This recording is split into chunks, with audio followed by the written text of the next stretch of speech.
Now via Zoom from KwaZulu-Natal is psychologist Dlamini-Ngcoya. Welcome, Toli, and thanks very much for joining us. Do you, in fact, see more patients because of load shedding? Hi, Mia. Thank you for having me. That's a great question, and the answer is yes and no.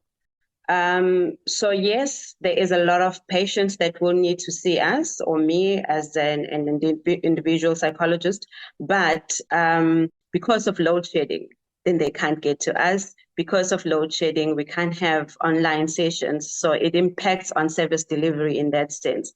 But as far as are there more people that need to see us, then it's a definite yes. And what type of issues do those patients that can get to you come with during load shedding?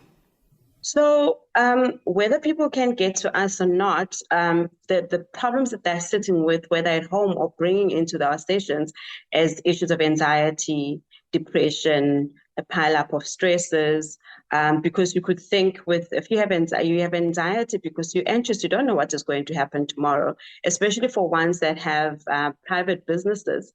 You know, it's like, I don't know if I'll be open again, I'll be able to run my business for the next month or even for the next week. A lot of food industries have closed down, so there's a lot of anxiety around that, how do I feed my family after this, and, where to from here. Toli, I would imagine that your patients that you had prior to load shedding who already live with mental health conditions, that their conditions are perhaps exacerbated because of load shedding. There's a lot of stresses that we've been through as a country of recent. Imagine if you are a person that suffers from anxiety, in any case, and now this is now something that triggers you all the time. If you are we're seeing your psychologist once a week, now you can't get a hold of them because of the network problems and because you can't get to them. It just makes matters worse. Earlier in our program, we also spoke to Sadak, who has found that general depression and anxiety levels have increased because of load shedding. What are the things that we can do to cope with this as best we can? So we need to just try and calm down and realize that there's things that we can control. So you take control of what you can control, and the things that you have no control of, you try and relieve that from your stresses. To say, okay, let me rather look at the schedule. When is the electricity going to go? So how do I plan my day better? So you need to try and have mechanisms that you cope with the fact that life is not going to be now as structured as you would want to be, and you plan for the unpredictable. So if you say, should something happen, then I have a flask of hot water so I can have my cup of coffee. Because believe me or not, that can be a trigger for mental health, just not having your cup of coffee in the morning or anything like that. This is a pandemic on its own. Try not to be glued on the negativity of it. So, because we find ourselves sitting and complaining about what this load shedding is doing, about what this government is doing. And every time you're sitting and soaking in the complaints and the negativity, you also lose hope, you become helplessness, and really I must warn that it can become fatal, because once you lose hope, then you'll be most likely to have suicidal thoughts. We've just come through another crisis, COVID-19, and we were also forced to cope with it during that time, and it was also unpredictable. Are there any coping strategies that we learned and used during that time that you can recommend that we also try and use during this load shedding crisis? South Africa is a country that's full of humor, and I don't know where people think, sometimes because we laugh, we make humor out of all the hardships that we go through, then they think, oh, these people are not suffering. That's our coping mechanism. That's what makes us resilient. That's what makes us wake up the following day and just think, okay, how do I tackle this?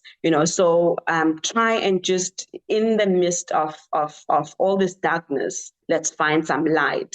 And also try and make use of this time to connect. Remember COVID-19 and the floods and all of those things that happened, it sort of separated us as families. We are still grieving.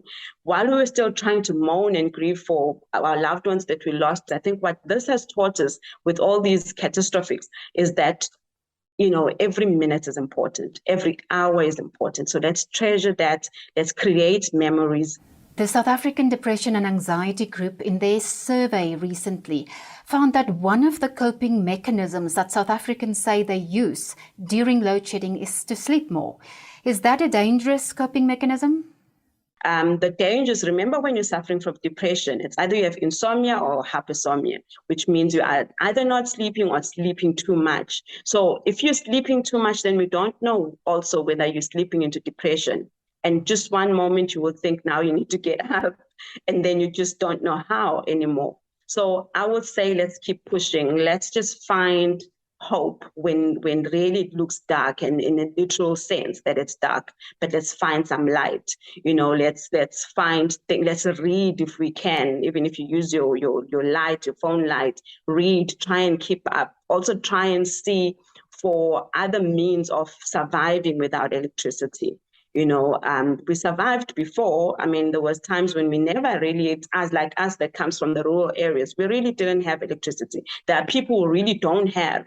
They are surviving. So we need to also, find out how are they doing that, and we try and adapt. We have to try and adapt. Thuli, thanks so much for making the time to speak to us today.